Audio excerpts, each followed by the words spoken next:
الله أكبر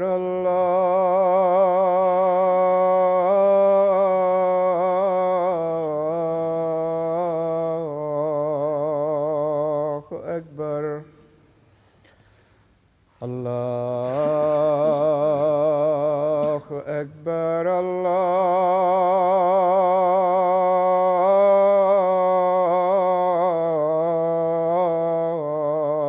الله أكبر أشهد أن لا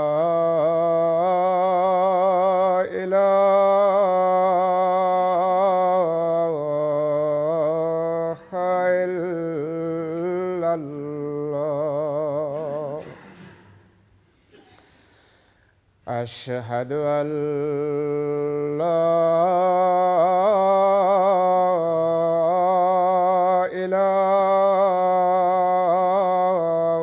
إله إلا الله أشهد أن محمدًا رسول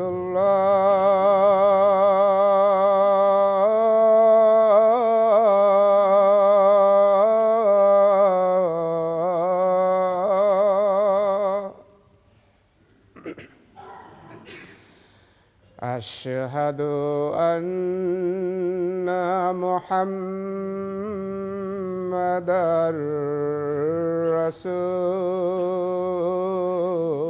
رسول الله حي على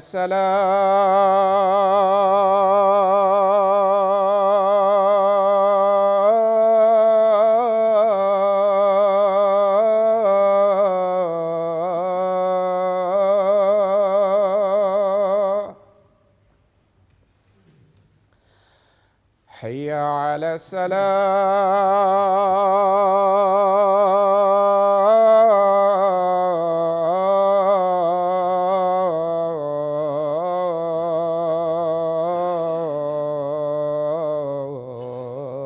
الصلاة حي على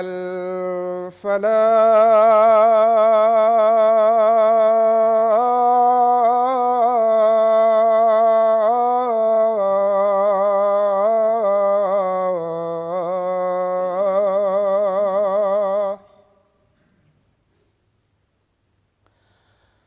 حي على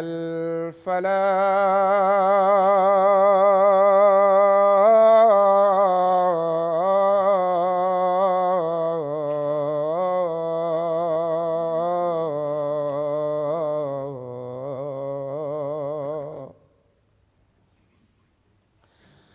الله أكبر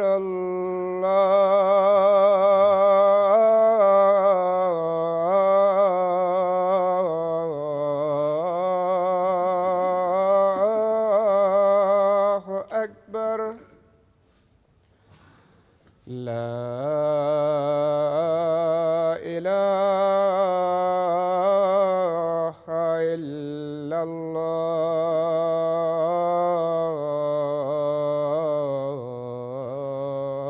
الله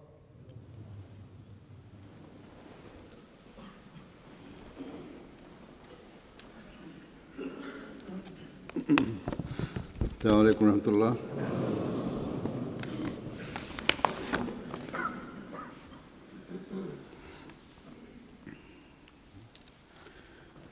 أشهد أن لا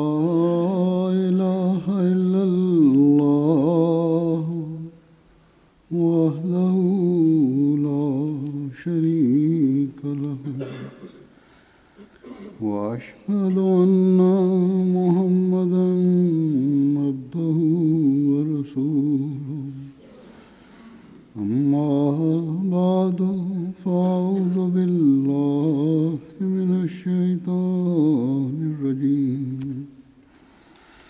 بسم الله الرحمن الرحيم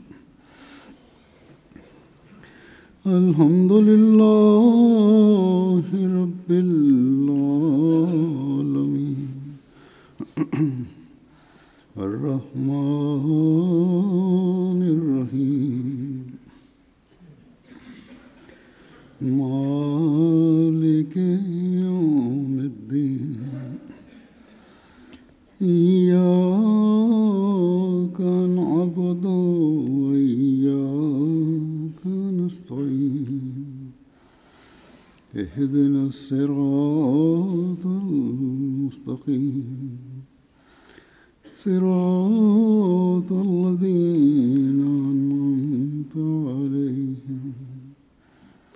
غير المغضوب عليهم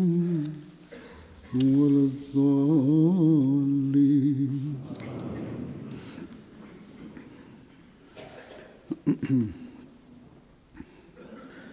اللہ تعالیٰ قرآن کریم میں فرماتا ہے کہ یا ایھا الذین آمنوا اجتنبوا کثیرا من الظن ان بعض الظن اسم.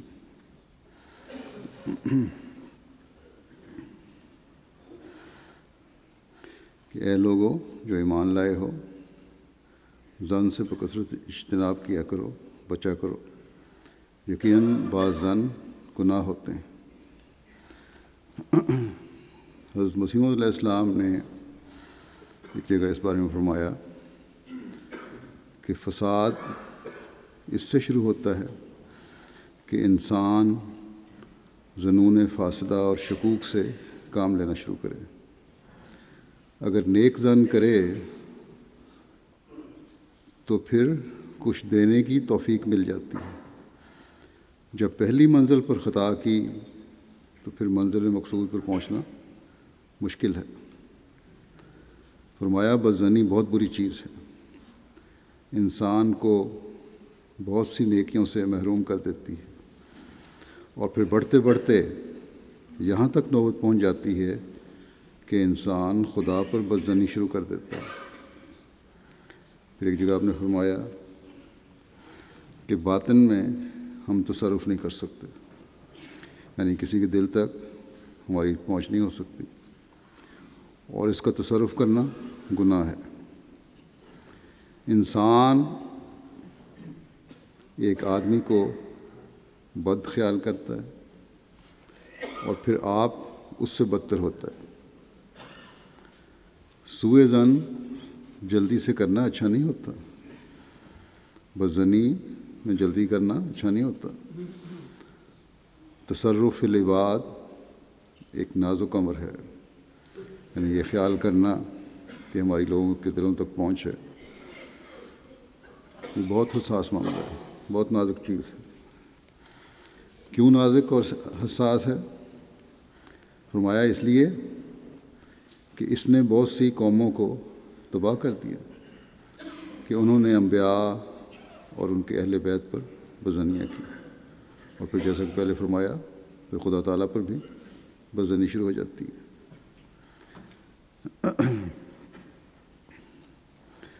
ایسے ہی بدظنی کرنے والوں کا ذکر کرتے ہوئے ایک جگہ حضرت مسلم موعود رضی اللہ عنہ فرماتے ہیں، جب آپ مسیح موعود علیہ السلام کے بعض واقعات بیان فرما رہے ہیں، جیسا کہ حضرت مسیح موعود علیہ السلام نے فرمایا کہ لوگوں نے انبیاء اور اہل بیت پر بدظنیاں کی. حضرت مسلم موعود رضی اللہ عنہ کو اپنے زمانے میں اس کا سب سے بڑا زیادہ سامنا کرنا پڑا. چونچہ ایک جگہ فرماتے ہیں کہ مجھے اللہ تعالیٰ نے خلیفہ بنایا اور اسی نے اپنی تائید اور نصرت کو ہمیشہ میرے شامل حال رکھا، اور سوائے ایک نابینا اور مادرزاد اندھے کے اور کوئی نہیں جو اس بات سے انکار کر سکے کہ خدا نے ہمیشہ آسمان سے میری مدد کے لیے اپنے فرشتے نازل کیے. بس تم اب بھی اعتراض کرنے والوں کو فرما رہے ہیں کہ تم اب بھی اعتراض کر کے دیکھ لو تمہیں معلوم ہو جائے گا کہ ان اعتراضات کا کیا نتیجہ نکلتا ہے۔ اس قسم کے اعتراض حضرت مسیح موعود علیہ السلام پر بھی کیے گئے۔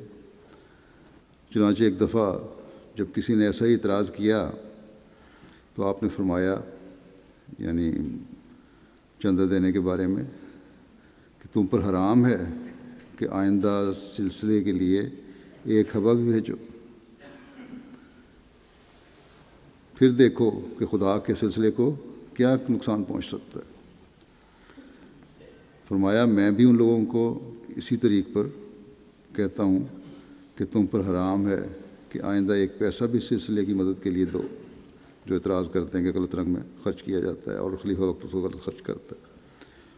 فرمایا کہ گو میری عادت نہیں کہ میں سخت لفظ استعمال کروں، مگر میں کہتا ہوں کہ اگر تم میں ذرا بھی شرافت باقی ہو تو اس کے بعد ایک دمڑی تک سلسلے کے لیے نہ دو، اور پھر دیکھو سلسلے کا کام چلتا ہے یا نہیں چلتا۔ اللہ تعالیٰ غیب سے میری نصرت کا سامان پیدا فرمائے گا، اور غیب سے ایسے لوگوں کو الہام کرے گا جو مخلص ہوں گے اور جو سلسلے کے لیے اپنے اموال قربان کرنا باعث فخر سمجھیں گے۔ اور فرماتے ہیں کیا تمہیں معلوم نہیں کہ حضرت مسیح موعود علیہ السلام نے ہمارے اسی مقام کی طرف اشارہ کرتے ہوئے فرمایا ہے، یعنی اپنی اولاد کے بارے میں، حضرت مسیح موعود سے جو 5 بچے ہیں آپ کے، کہ مقبرے میں دفن ہونے کے بارے میں میرے اہل و عیال کی نسبت خدا تعالیٰ نے استثناء رکھا ہے۔ حضرت ام المومنین اور آپ کے 5 بچے، اور وہ وصیت کے بغیر بیشتی مقبرے میں داخل ہوں گے، اور جو شخص اس پر اعتراض کرے گا وہ منافق ہوگا۔ اگر ہم لوگوں کا روپیہ کھانے والے ہوتے، فرماتے ہیں اگر ہم لوگوں کا روپیہ کھانے والے ہوتے تو امتیازی نشان کیوں قائم فرماتا اور بغیر وصیت کے ہمیں مقبرہ بیشتی میں داخل ہونے کی کیوں اجازت دیتا؟ بس جو ہم پر حملہ کرتا ہے وہ حضرت مسیح موعود علیہ السلام پر حملہ کرتا ہے، اور جو حضرت مسیح موعود علیہ السلام پر حملہ کرتا ہے وہ خدا پر حملہ کرتا ہے۔ مجھے خوب یاد ہے حضرت مسیح موعود علیہ السلام ایک دفعہ باغ میں گئے اور فرمایا مجھے یہاں چاندی کی بنی ہوئی قبریں دکھائی گئی ہیں، اور ایک فرشتہ مجھے کہتا ہے کہ یہ تیری اور تیرے اہل و عیال کی قبریں ہیں، اور اسی وجہ سے وہ قطعہ آپ کے خاندان کے لیے مخصوص کیا گیا ہے۔ گویا خواب اس طرح چھپی ہوئی نہیں، مسلم فرماتے ہیں کہ یہ خواب اس طرح چھپی ہوئی نہیں، لیکن مجھے یاد ہے کہ آپ نے اسی طرح ذکر فرمایا۔ بس خدا نے ہماری قبریں بھی چاندی کی کر کے دکھا دیں اور لوگوں کو بتا دیا کہ تم تو کہتے ہو یہ اپنی زندگی میں لوگوں کا روپیہ کھاتے ہیں، اور ہم تو ان کے مرنے کے بعد بھی لوگوں کو ان کے ذریعے سے فیض پہنچائیں گے، یعنی خدا تعالیٰ فرماتا ہے کہ ہم فیض پہنچائیں گے۔ بس اللہ تعالیٰ ہماری مٹی کو بھی چاندی بنا رہا ہے، اور تم اعتراضات سے اپنی چاندی کو بھی مٹی بنا رہے ہو۔ فرماتے ہیں کہ چونکہ منافق عام طور پر پوشیدہ باتیں کرنے کا عادی ہوتا ہے، اس لیے میں نے کھلے طور پر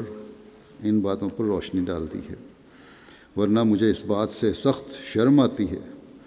کہ میں خدا تعالیٰ کے لیے کچھ چندہ دوں اور پھر کہتا پھروں کہ میں نے اتنا چندہ دیا۔ مگر چونکہ یہ ایک سوال اٹھایا گیا آپ کے زمانے میں، جیسا کہ میں نے کہا آپ کو سب سے زیادہ مخالفین اور منافقین کا سامنا کرنا پڑا تھا، گو کدو کا بھی سوال اٹھاتے رہتے ہیں، لیکن اس زمانے میں بہت شدت تھی۔ فرمایا کہ چونکہ ایک سوال اٹھایا گیا تھا اس لیے مجھے مجبوراً بتانا پڑا کہ اگر اپنے تمام خاندان کا چندہ ملا لیا جائے تو اس رقم سے جس کے متعلق کہا جاتا ہے کہ میں نے کھا لی، وہ 5 گنا زیادہ رقم ہم چندے میں دے چکے ہیں، اور جو رقم صرف میرے اہل و عیال کی طرف سے خزانے میں داخل ہوئی ہے وہ بھی اس سے زیادہ ہے۔ اور میں سمجھتا ہوں کہ کوئی عقل مند یہ تسلیم نہیں کرے گا کہ ہم نے 5 گنے زیادہ رقم اس لیے خرچ کی تا اس کا 5واں حصہ کسی طرح ہم کھا جائیں۔ بس ان لوگوں کو جو یہ اعتراض کرتے ہیں خدا تعالیٰ کا خوف کرنا چاہیے، اور اس وقت سے پیشتر اپنی اصلاح کی طرف توجہ کرنی چاہیے جب کہ ان کا ایمان اڑ جائے اور دہریہ اور مرتد ہو کر مریں۔ بہرحال جیسے کہ میں نے کہا ایسے لوگ ہر زمانے میں ہوتے ہیں، لیکن آپ کو بہت سامنا کرنا پڑا ہے۔ حضرت مسیح علیہ السلام کے زمانے میں بھی یہ اعتراض حضرت مسیح علیہ السلام پر ہوا۔ اس بارے میں آپ نے فرمایا کہ وہ لوگ، حضرت مسلم موعود فرماتے ہیں کہ وہ لوگ جو ہم سے علیحدہ ہو گئے ہیں ان میں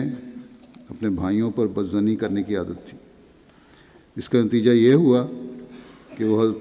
حضرت صاحب یعنی حضرت مسیح علیہ السلام کی نسبت کہہ گزرے کہ آپ جماعت کا روپیہ اپنے ذاتی مصارف پر خرچ کر لیتے ہیں۔ حضرت صاحب کو آخری وقت میں یہ بات معلوم ہو گئی تھی، حضرت مسیح علیہ السلام کو اپنے آخری زندگی کے دنوں میں یہ بات معلوم ہو گئی تھی، اور آپ نے مجھے فرمایا یعنی حضرت مسلم موعود کو کہ یہ لوگ خیال کرتے ہیں کہ لنگر کے لیے جو روپیہ آتا ہے اسے میں اپنی ذاتی مصارف میں خرچ کر لیتا ہوں، مگر ان کو معلوم نہیں کہ جو لوگ میرے لیے نظروں کا روپیہ لاتے ہیں، یعنی اس بات کے لیے لاتے ہیں کہ آپ نے ذاتی طور پر خرچ کرنی ہے، میں تو اس میں سے بھی لنگر کے لیے خرچ کرتا ہوں۔ چنانچہ میں آپ کے مسلم موعود فرماتے ہیں میں آپ کے منی آرڈر لایا کرتا تھا، اور مجھے خوب معلوم ہے کہ لنگر کا روپیہ بہت تھوڑا آیا کرتا تھا، اور اتنا تھوڑا آیا کرتا تھا کہ اس سے خرچ نہ چل سکتا تھا۔ حضرت صاحب نے مجھے فرمایا تھا کہ میں اگر لنگر کا انتظام ان لوگوں کے سپرد کر دوں، یعنی جو اعتراض کرنے والے ہیں یا انجمن کے سرکردہ سمجھتے ہیں اپنے آپ کو، تو یہ کبھی اس کے اخراجات کو پورا نہ کر سکیں گے۔ چنانچہ ایسا ہی ہوا، اور اب تک بدظنی کا خمیازہ بھگتا جا رہا ہے کہ لنگر کا فنڈ ہمیشہ مقروض ہے۔ ایک لمبا عرصہ اس بدظنی کا خمیازہ وہ لوگ جو سمجھتے تھے کہ ہم بڑا اچھا انتظام اور انتظام چلا سکتے ہیں، وہ بھگتتے رہے اور مقروض رہی انجمن بھی۔ لیکن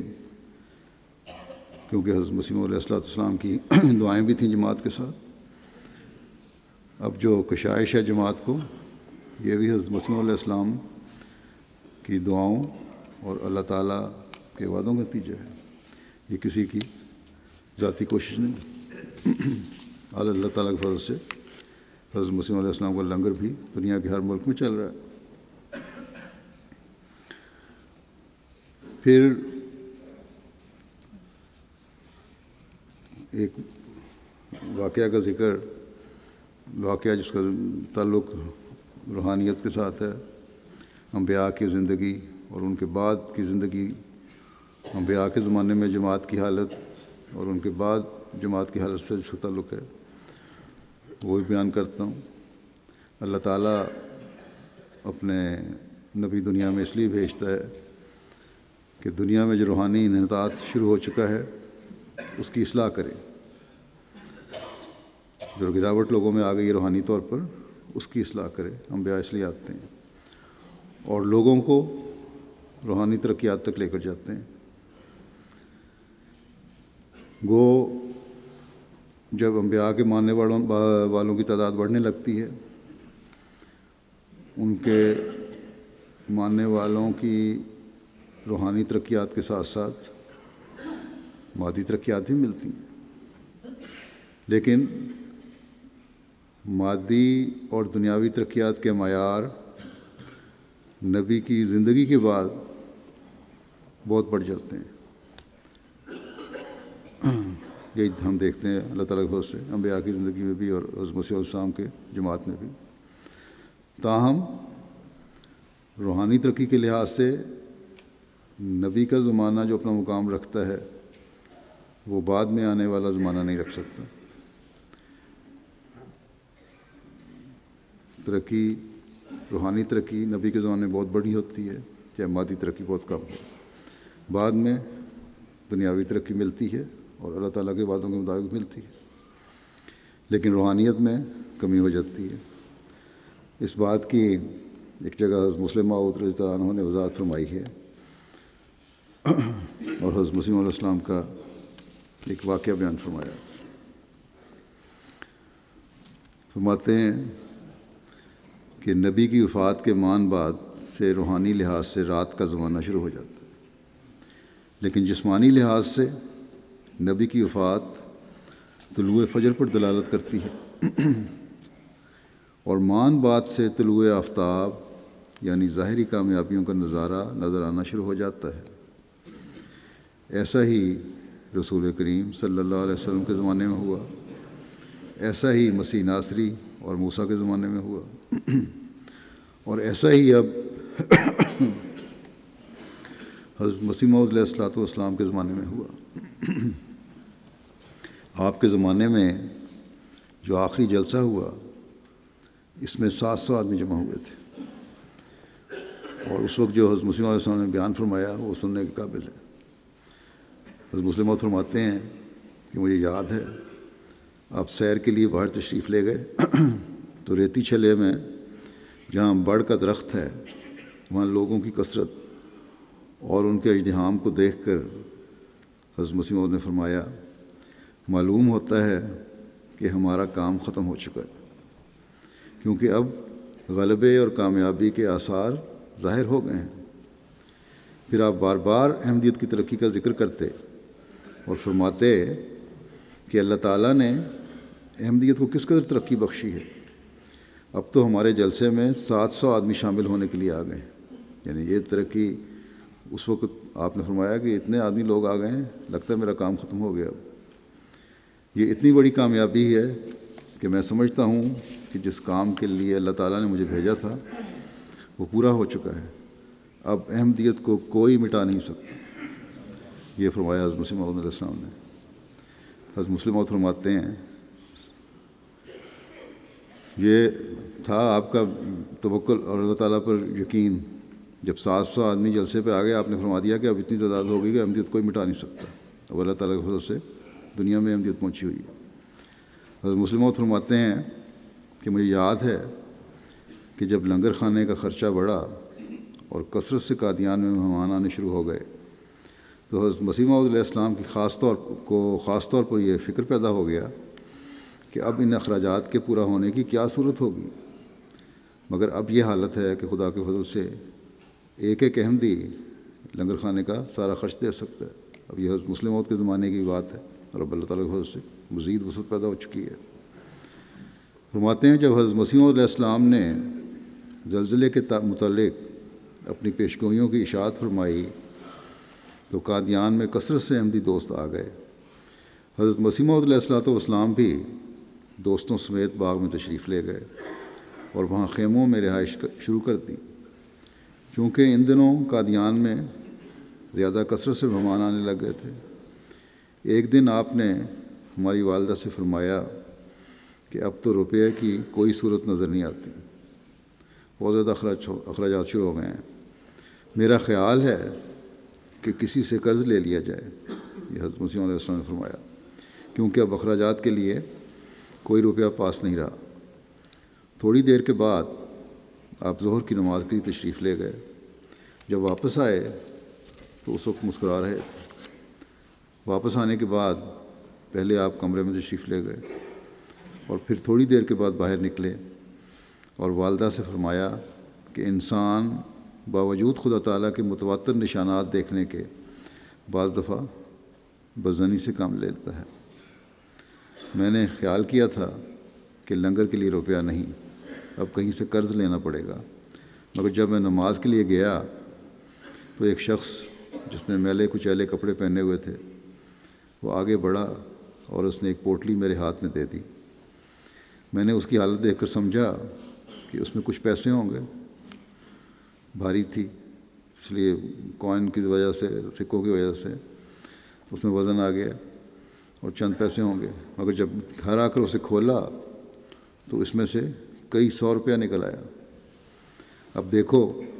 وہ روپیہ آج کل کے چندوں کے مقابلے میں کیا حیثیت رکھتا تھا۔ آج اگر کسی کو کہا جائے کہ تمہیں حضرت مسیح علیہ الصلوۃ والسلام کے زمانے کا ایک دن نصیب کیا جاتا ہے بشرطے کہ تم لنگر کا ایک دن کا خرچ دے دو، تو وہ کہے گا ایک دن کا خرچ نہیں، تم مجھ سے سارے سال کا خرچ لے لو، لیکن خدا کے لیے مجھے حضرت مسیح علیہ السلام کے زمانے کا ایک دن دیکھنے دو۔ مگر آج کسی کو وہ بات کہاں نصیب ہو سکتی ہے جو حضرت مسیح علیہ السلام کے زمانے میں قربانی کرنے والوں کو نصیب ہوئی۔ بے شک قربانیاں بڑھ گئیں، لیکن وہ زمانے کا ایک اپنا مقام تھا۔ حضرت مسلم فرماتے ہیں کہ میرے قرآن پر ایک چھوٹا سا نوٹ میں نے تحریر کیا اپنے قرآن میں، جو ان قلبی کیفیات کو خوب ظاہر کرتا ہے جو نبی کے زمانہ دیکھنے والوں کے اندر پائی جاتی ہیں۔ میں نے سلام ان پر نوٹ لکھا ہے، یعنی اس رات میں سلامتی ہی سلامتی ہے۔ سورۃ القدر کی تفسیر میں فرماتے ہیں کہ مسیح، فرمایا کہ مسیح موت کا وقت، اس وقت تھوڑے تھے، یہ نوٹ لکھا ہوا تھا، مسیح موت کا وقت، اس وقت تھوڑے تھے مگر امن تھا۔ بعد میں اللہ تعالیٰ نے ہمیں بڑی ترقیات دی ہیں، مگر یہ ترقیات اس زمانے کا کہاں مقابلہ کر سکتی ہیں جو مسیح موعود کا زمانہ تھا۔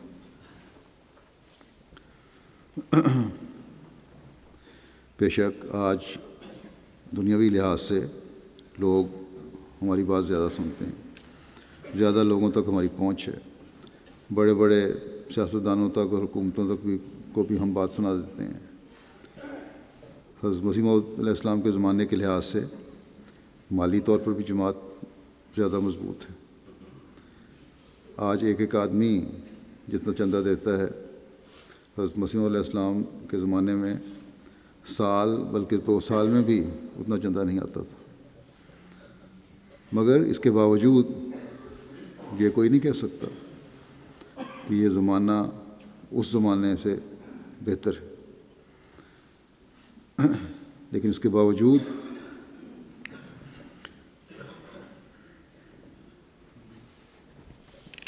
ہم حضرت مسیح علیہ والسلام کی دعاؤں کے وارث بن سکتے ہیں، وہ زمانہ تو نہیں دیکھ سکتے۔ اگر ہمارے اندر یہ جذبہ اور جوش پیدا ہو جائے کہ ہم نے آپ کے مشن کی تکمیل میں اسی طرح اخلاص اور وفا سے کام کرنا ہے جو آپ روح پھونکنا چاہتے تھے، اور اس روحانیت میں ترقی کرنے کی کوشش کرنی ہے جو آپ نے اپنے صحابہ میں پیدا کی۔ بعض اور حوالے بھی ہیں مسلم موعود کے جو حضرت مسیح علیہ السلام کے مختلف پہلوؤں پر، سیرت کے پہلوؤں پر بھی روشنی ڈالتے ہیں اور آپ کے زمانے سے بھی متعلق ہے، وہ پیش کرتا ہوں۔ حضرت مسیح علیہ السلام کے صحابہ کا جو عشق تھا اس کا نقشہ کھینچتے ہوئے حضرت مسلم موعود فرماتے ہیں کہ ہم نے حضرت مسیح موعود علیہ السلام کو دیکھا، آپ کے دیکھنے والوں کو آپ سے جو محبت تھی اس کا اندازہ وہ لوگ نہیں کر سکتے جو بعد میں آئے، یا جن کی حضرت مسیح موعود علیہ السلام کے زمانے میں عمر چھوٹی تھے لیکن عمر چھوٹی تھی، اتنا شعور نہیں تھا، مگر جب فرمایا مگر مجھے خدا تعالیٰ نے ایسا دل دیا تھا کہ میں بچپن سے ہی ان باتوں کی طرف متوجہ تھا۔ میں نے ان لوگوں کی حضرت مسیح موعود علیہ السلام سے محبت کا اندازہ لگایا ہے جو آپ کی صحبت میں رہے۔ میں نے سال ہا سال ان کے متعلق دیکھا ہے کہ انہیں حضرت مسیح موعود علیہ السلام کی جدائی کی وجہ سے اپنی زندگی میں کوئی لطف محسوس نہ ہوتا تھا اور دنیا میں کوئی رونق نظر نہ آتی تھی۔ حضرت خلیفہ جان وفات کے بعد حضرت مسیح موعود کے فرمایا کہ حضرت خلیفہ اول جن کے حوصلے کے متعلق جو لوگ واقف ہیں جانتے ہیں کہ کتنا مضبوط اور قوی تھا، وہ اپنے غموں اور فکروں کو ظاہر نہیں ہونے دیتے تھے، مگر انہوں نے کئی دفعہ جب کہ آپ اکیلے ہوتے اور کوئی پاس نہ ہوتا مجھے کہا، میاں جب سے حضرت صاحب فوت ہوئے ہیں مجھے اپنا جسم خالی معلوم ہوتا ہے اور دنیا خالی خالی نظر آتی ہے۔ میں لوگوں میں چلتا پھرتا اور کام کرتا ہوں مگر پھر بھی یوں معلوم ہوتا ہے کہ دنیا میں کوئی چیز باقی نہیں رہی۔ آپ کے علاوہ کئی اور لوگوں کو بھی میں نے دیکھا ہے جو حضرت مسیح موعود علیہ السلام کی صحبت میں رہے ان کی محبت اور عشق ایسا بڑا ہوا تھا کہ کوئی چیز انہیں لطف نہ دیتی، اور وہ چاہتے کہ کاش ہماری جان نکل جائے تو ہم حضرت مسیح علیہ الصلوۃ والسلام سے جا ملیں۔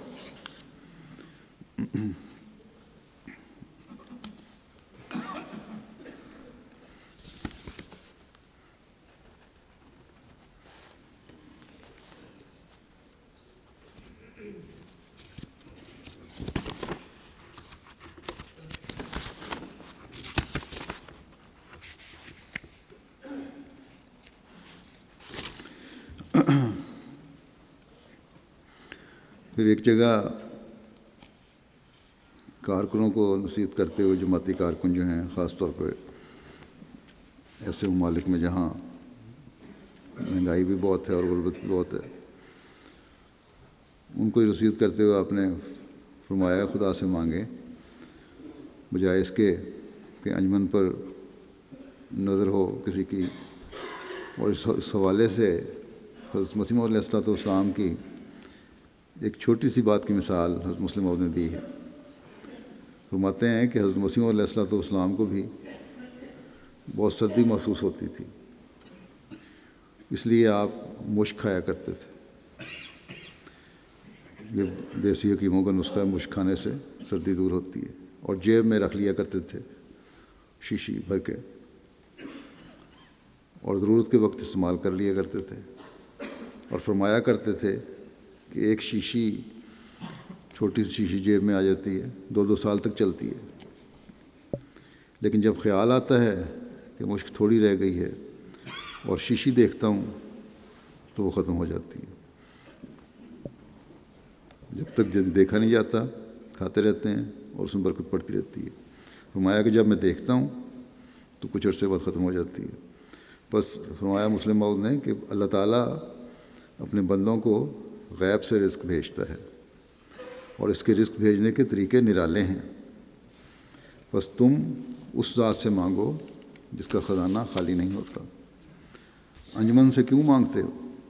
جس کے پاس اتنی رقم ہی نہیں کہ وہ تمہارے گزارے بڑھا سکے؟ بس تم خدا پرست بن جاؤ، خدا تعالیٰ کی عبادت کرو، خدا تعالیٰ غیب سے تمہیں رزق بھیج دے گا، اس سے مانگو۔ صدر انجمن احمدیہ کے پاس اتنا روپیہ نہیں کہ تمہیں زیادہ گزارا دے سکے، آخر اس کے پاس جو روپیہ آتا ہے وہ جماعت کے چندوں سے ہی آتا ہے، اور وہ اس قدر زیادہ نہیں ہوتا۔ اور ان ملکوں میں جیسا کہ میں نے کہا مہنگائی زیادہ ہے، بعض دفعہ بعض لوگوں کے ایسے حالات ہوتے ہیں کہ وہ کہتے ہیں کہ ہمارا گزارا نہیں، اور لکھتے بھی ہیں مجھے بعض خطوں میں۔ مجھے علم ہے جیسا کہ میں نے کہا کہ مہنگائی ہندوستان پاکستان وغیرہ میں بہت زیادہ ہے، اور کارکنوں کے جو الاؤنس ہیں ان سے گزارا مشکل سے ہوتا ہے، لیکن جو زیادہ سے زیادہ گنجائش کے مطابق سہولت دی جا سکتی ہے وہ دی جاتی ہے۔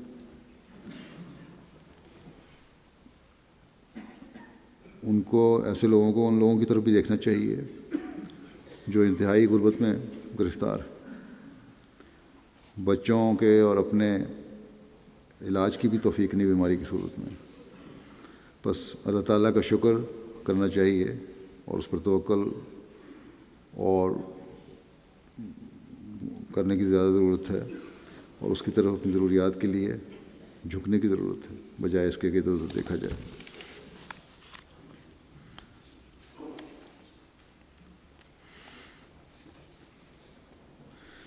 حضرت مسیح علیہ الصلوۃ والسلام کی پیشگوئیوں کے ذکر میں ایک پیشگوئی کا ذکر کرتے ہوئے فرماتے ہیں کہ سینکڑوں پیشگوئیاں ہیں جو حضرت مسیح علیہ السلام کے بعد میں پوری ہوئیں، اور حضرت مسیح علیہ الصلوۃ والسلام کی صداقت کا بیان ثبوت بنی۔ مثلاً میرے متعلق ہی آپ کی پیشگوئی تھی کہ وہ صاحب شکوہ اور عظمت و دولت ہوگا۔ اب آپ لوگ دیکھ لیں کہ حضرت مسیح علیہ الصلوۃ والسلام کی اپنی زندگی میں آپ کی کس قدر جائیداد تھی۔ آپ نے مخالفین کو انعامی چیلنج کرتے ہوئے لکھا کہ میں اپنی جائیداد جو 10,000 روپیہ مالیت کی ہے پیش کرتا ہوں۔ گویا اس وقت آپ کی جائیداد صرف 10,000 روپے کی تھی، لیکن اب وہ لاکھوں روپے کی ہو چکی ہے۔ یہ دولت کہاں سے آئی ہے؟ یہ سب خدا تعالیٰ کا فضل ہے، ورنہ مجھے یاد ہے کہ حضرت مسیح موعود علیہ الصلوۃ والسلام کی وفات کے بعد جب نانا جان حضرت میر ناصر نواب صاحب نے ہماری زمینوں سے تعلق رکھنے والے کاغذات واپس کیے، پہلے ان کے سپرد انتظام تھا حضرت مسیح موعود کے زمانے میں، انہوں نے حضرت مسلم موعود کو واپس کر دیے کاغذ حضرت مسیح موعود کی وفات کے بعد، تو میں اپنے آپ کو اتنا بے بس محسوس کرتا کہ میں حیران تھا کہ کیا کروں۔ اتفاق سے شیخ نور احمد صاحب میرے پاس آئے اور کہنے لگے مجھے معلوم ہوا ہے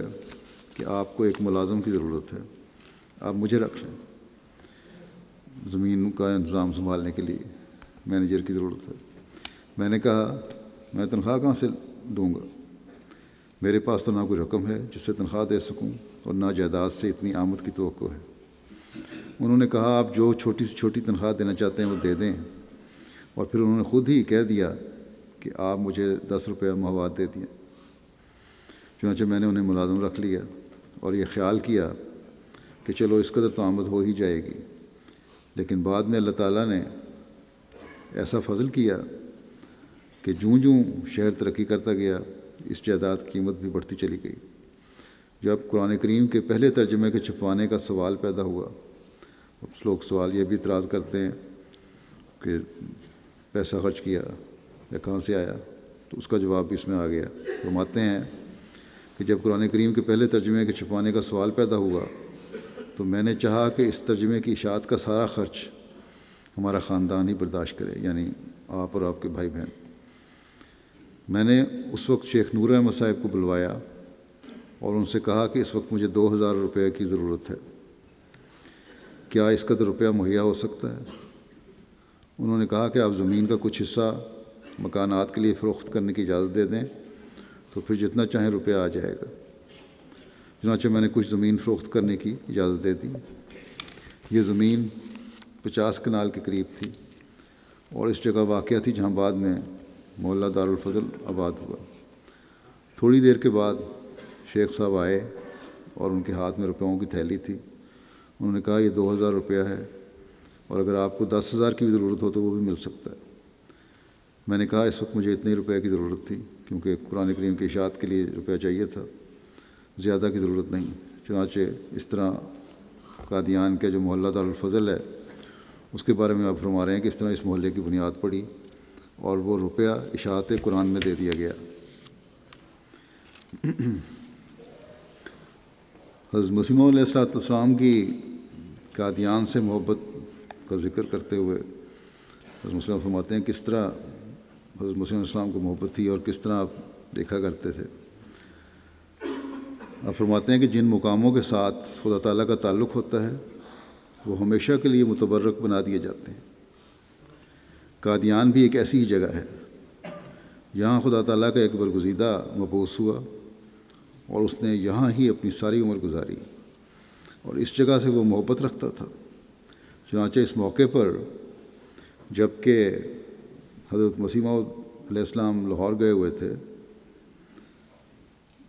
جب مسیح موعود لاہور گئے ہیں آخری جو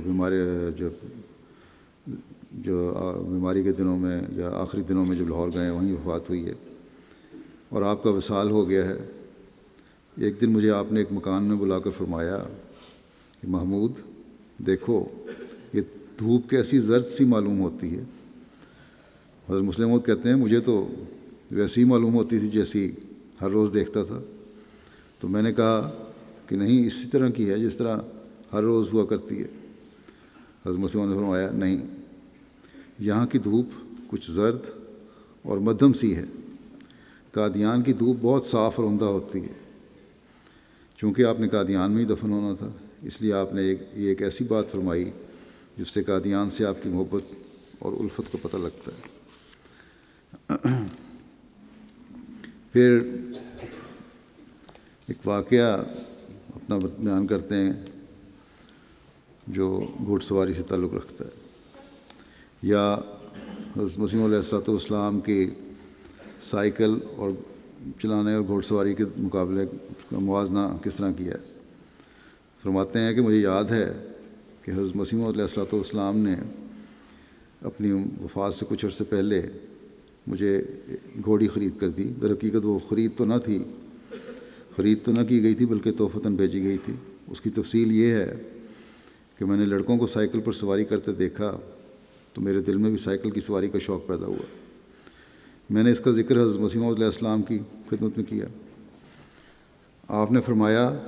مجھے سائیکل کی سواری تو پسند نہیں، میں تو گھوڑے کی سواری کو مردانہ سواری سمجھتا ہوں۔ میں نے کہا اچھا آپ مجھے گھوڑا ہی لے دیں۔ آپ نے فرمایا پھر مجھے گھوڑا بھی وہ پسند ہے جو مضبوط اور طاقتور ہو۔ اس سے غالباً آپ کا منشا یہ تھا کہ میں اچھا سوار بن جاؤں گا۔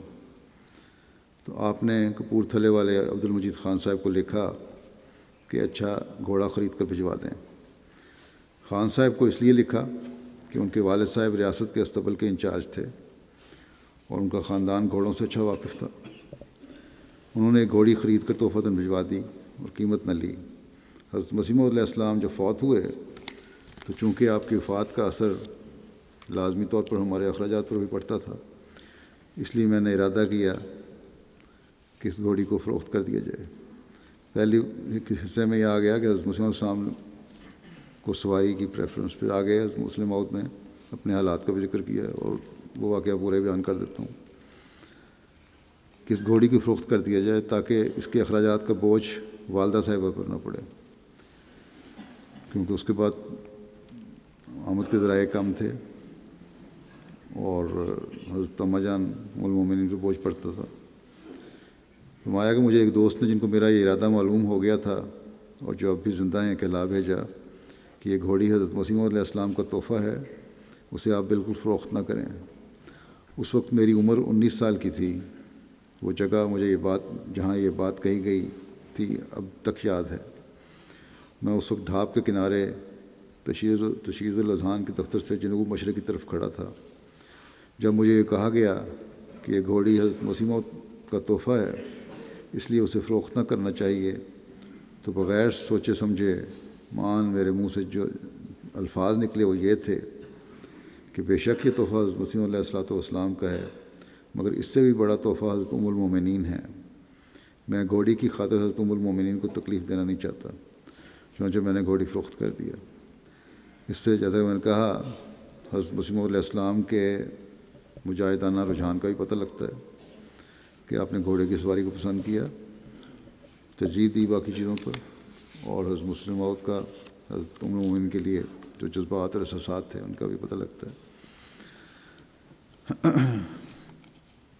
پھر حضرت مسیح موعود کی وفات اور اپنی حالت کا ذکر کرتے ہوئے آپ ایک جگہ فرماتے ہیں کہ حضرت مسیح موعود علیہ السلام جب فوت ہوئے تو یہ سمجھا گیا کہ آپ اچانک فوت ہو گئے، لیکن مجھے پہلے سے اس کے متعلق کچھ ایسی باتیں معلوم ہو گئی تھیں جن سے معلوم ہوتا تھا کہ کوئی بڑا انقلاب آنے والا ہے۔ مثلا میں نے رویا میں دیکھا کہ میں بہشتی مقبرے سے ایک کشتی پر آ رہا ہوں، رستے میں پانی اس زور شور کا تھا کہ سخت بھنور پڑنے لگا اور کشتی خطرے میں پڑ گئی، جس سے سب لوگ کشتی میں بیٹھے تھے ڈرنے لگے۔ جب ان کی یہ حالت مایوسی تک پہنچ گئی تو پانی میں سے ایک ہاتھ نکلا جس میں ایک تحریر تھی جس میں لکھا تھا کہ یہاں ایک پیر صاحب کی قبر ہے، ان سے درخواست کرو تو کشتی نکل جائے گی۔ میں نے کہا یہ تو شرک ہے، خواہ ہماری جان چلی جائے ہم اس طرح نہیں کریں گے۔ اتنے میں خطرہ اور بھی بڑھ گیا اور ساتھ والوں میں سے بعض نے کہا کہ کیا حرج ہے ایسا کر دیا جائے، اور انہوں نے پیر صاحب کو چٹھی لکھ کر بغیر میرے علم کے پانی میں ڈال دی۔ خواب میں ہی نظر آ رہا ہے۔ جب مجھے معلوم ہوا تو میں نے اس چٹھی کو کود کر نکال لیا، فوراً چھلانگ لگائی پانی میں اور نکال لیا اس خط کو، اور جو ہی میں نے ایسا کیا وہ کشتی چلنے لگ گئی اور کوئی خطرہ نہیں رہا، سب خطرہ جاتا رہا۔ فرماتے ہیں کہ جب حضرت صاحب فوت ہوئے اس وقت خدا تعالیٰ نے میرا دل نہایت مضبوط کر دیا اور فوراً میرا ذہن اس طرف منتقل ہوا کہ اب ہم پر بہت بڑی ذمہ داری آ پڑی ہے، اور میں نے اسی وقت عہد کیا کہ الہی میں تیرے مسیح موعود کی لاش پر کھڑا ہو کر اقرار کرتا ہوں کہ خواہ اس کام کے کرنے کے لیے دنیا میں ایک بھی انسان نہ رہے پھر بھی میں کرتا رہوں گا۔ اس وقت مجھ میں ایک ایسی قوت آ گئی کہ میں اس کو بیان نہیں کر سکتا۔ پھر اس کی ایک جگہ ذرا تفصیل بیان کرتے ہوئے اور جماعت کو نصیحت کرتے ہوئے فرماتے ہیں کہ تکالیف اور مصائب سے گھبرانا نہیں چاہیے۔ فرمایا کہ حضرت مسیح علیہ السلام جب فوت ہوئے تو میں نے اس قسم کی آوازیں سنی لوگوں کی طرف سے کہ آپ کی وفات بے وقت ہوئی ہے۔ ایسا کہنے والے یہ تو نہیں کہتے تھے کہ نعوذ باللہ آپ جھوٹے ہیں، مگر یہ کہتے تھے کہ آپ کی وفات ایسے وقت میں ہوئی ہے جب کہ آپ نے خدا تعالیٰ کا پیغام اچھی طرح نہیں پہنچایا، اور پھر آپ کی پیشگوئیاں بھی پوری نہیں ہوئیں۔ میری عمر اس وقت جیسے پہلے ذکر ہو چکا ہے 19 سال تھی۔ میں نے جب اس قسم کے فقرات سنے تو میں آپ کی لاش کے سرانے جا کر کھڑا ہو گیا۔ میں نے خدا تعالیٰ کو مخاطب کرتے ہوئے دعا کی کہ اے خدا، یہ تیرا محبوب تھا، جب تک یہ زندہ رہا اس نے تیرے دین کے قیام کے لیے بے انتہا قربانیاں کیں۔ اب جب کہ اس کو تو نے اپنے پاس بلا لیا ہے، لوگ کہہ رہے ہیں کہ اس کی وفات بے وقت ہوئی ہے۔ ممکن ہے ایسا کہنے والوں یا ان کے باقی ساتھیوں کے لیے اس قسم کی باتیں ٹھوکر کا موجب ہوں اور جماعت کا شیرازہ بکھر جائے۔ اس لیے اے خدا، میں تجھ سے یہ عہد کرتا ہوں کہ اگر ساری جماعت بھی تیرے دین سے پھر جائے تو میں ان کے لیے اپنی جان لڑا دوں گا، اس کے لیے اپنی جان لڑا دوں گا۔ اس وقت میں نے سمجھ لیا تھا کہ یہ کام میں نہیں کرنا ہے، اور یہی ایک چیز تھی جس نے 19 سال کی عمر میں ہی میرے دل کے اندر ایک ایسی آگ بھر دی کہ میں نے اپنی ساری زندگی دین کی خدمت پر لگا دی اور باقی تمام مقاصد کو چھوڑ کر صرف یہی ایک مقصد اپنے سامنے رکھ لیا کہ حضرت مسیح موعود علیہ الصلوۃ والسلام جس کام کے لیے تشریف لائے تھے وہ اب میں نہیں کرنا ہے۔ وہ عزم جو اس وقت میرے دل کے اندر پیدا ہوا تھا، آج تک میں اس کو نئی چاشنی کے ساتھ اپنے اندر پاتا ہوں، اور وہ عہد جو اس وقت میں نے آپ کی لاش کے سرانے کھڑے ہو کر کیا تھا وہ خضر راہ بن کر مجھے ساتھ لیے جاتا ہے۔ میرا وہی عہد تھا جس نے آج تک مجھے اس مضبوطی کے ساتھ اپنے ارادے پر قائم رکھا کہ مخالفت کے سینکڑوں طوفان میرے خلاف اٹھے مگر اس چٹان کے ساتھ ٹکرا کر اپنا ہی سر پھوڑ گئے جس پر خدا تعالیٰ نے مجھے کھڑا کیا تھا، اور مخالفین کی ہر کوشش، ہر منصوبہ اور ہر شرارت جو انہوں نے میرے خلاف کی وہ خود انہی کے آگے آتی گئی، اور خدا تعالیٰ نے اپنے خاص فضل کے ساتھ مجھے ہر موقع پر کامیابیوں کا منہ دکھایا، یہاں تک کہ وہی لوگ جو حضرت مسیح موعود علیہ الصلوۃ والسلام کی وفات کے وقت یہ کہتے تھے کہ آپ کی وفات بے وقت ہوئی ہے، آپ کے مشن کی کامیابیوں کو دیکھ کر انگشت بدنداں نظر آتے ہیں۔ بس جو شخص یہ عہد کر لیتا ہے اور سمجھ لیتا ہے کہ یہ کام میں نے ہی سر انجام دینا ہے، اس کے راستے میں ہزاروں مشکلات پیدا ہوں، ہزاروں روکے واقع ہوں، ہزاروں بند اس کے راستے میں حائل ہوں، وہ ان سب کو عبور کرتا ہے اور اس میدان میں جا پہنچتا ہے جہاں کامیابی اس کے استقبال کے لیے کھڑی ہوتی ہے۔ بس اب جماعت کے افراد کے لیے نصیحت ہے سننے والی، بس ہماری جماعت کے ہر شخص کو یہ عہد کر لینا چاہیے کہ دین کا کام میں نے ہی کرنا ہے۔ اس عہد کے بعد ان کے اندر بیداری پیدا ہو جائے گی اور ہر مشکل ان پر آسان ہوتی جائے گی، اور ہر عسر ان کے لیے یسر بن جائے گا، ہر تنگی ان کے لیے آسائش بن جائے گی۔ ان کو بے شک بعض تکالیف اور مصائب اور آلام سے بھی دوچار ہونا پڑے گا، مگر وہ اس میں عین راحت محسوس کریں گے۔ قرآن میں اللہ تعالیٰ رسول کریم صلی اللہ علیہ وسلم کو فرماتا ہے کہ دین کی تکمیل کے لیے صرف تم ہی میرے مخاطب ہو، تمہارے صحابہ اس کام میں حصہ لیں یا نہ لیں، لیکن تم سے بہرحال میں نے کام لینا ہے۔ یہی وجہ تھی کہ آپ رات دن اس کام میں لگے رہتے تھے، اور آپ کی ہر حرکت اور آپ کا ہر سکون اور آپ کا ہر قول اور ہر فعل اس بات کے لیے وقف تھا کہ خدا تعالیٰ کے دین کو دنیا میں قائم کیا جائے، اور آپ اس بات کو سمجھتے تھے کہ اصل میں میرا ہی کام ہے، کسی اور کا نہیں، اور یہی سنت ہے جس کو ہمیں اپنانا ہوگا۔ پھر اللہ تعالیٰ کے فضلوں اور جماعت کی ترقی اور ہمارے فرائض کے بارے میں آپ نے اس طرح فرمایا کہ اللہ تعالیٰ کا احسان ہے کہ اس نے محض اپنے فضل سے مجھے اس عہد کو پورا کرنے کی توفیق عطا فرمائی جس کا ذکر ہو چکا ہے، اور میں نے آپ علیہ السلام کے پیغام کو دنیا کے کناروں تک پہنچانے کے لیے اپنی تمام زندگی وقف کر دی، جس کا نتیجہ آج ہر شخص دیکھ رہا ہے کہ دنیا کے اکثر ممالک میں ہمارے مشن قائم ہو چکے ہیں۔ ہزاروں لوگ جو اس سے پہلے شرک میں مبتلا تھے یا عیسائیت کا شکار ہو چکے تھے محمد رسول اللہ صلی اللہ علیہ وسلم پر درود اور سلام بھیجنے لگ گئے ہیں، لیکن ان تمام نتائج کے باوجود یہ حقیقت ہمیں کبھی فراموش نہیں کرنی چاہیے کہ دنیا کی اس وقت 2.5 ارب کے قریب آبادی ہے، اور اس سب کو خدائے واحد کا پیغام پہنچانا اور انہیں محمد رسول اللہ صلی اللہ علیہ وسلم کے حلقہ بگوشوں میں شامل کرنا جماعت احمدیہ کا فرض ہے۔ بس ایک بہت بڑا کام ہے جو ہمارے سامنے ہے، اور بڑا بھاری بوجھ ہے جو ہمارے کمزور کندھوں پر ڈالا گیا ہے۔ اتنے اہم کام میں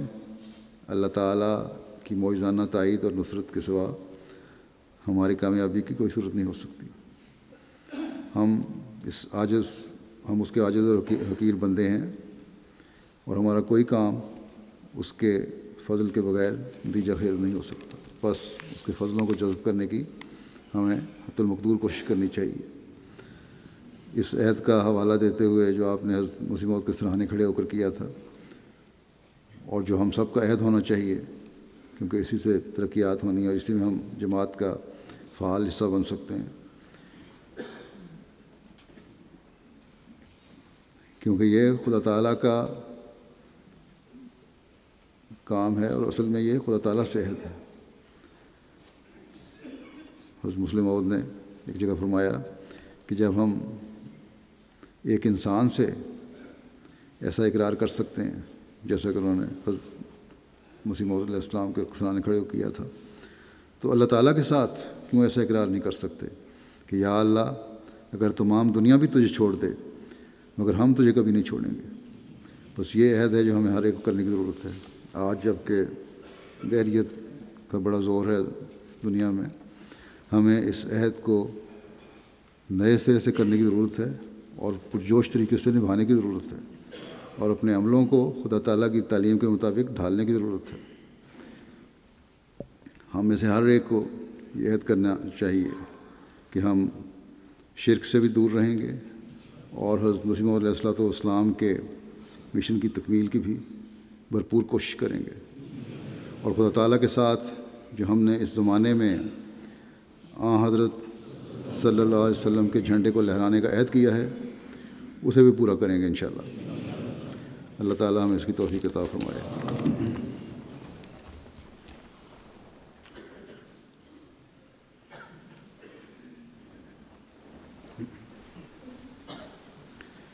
الحمد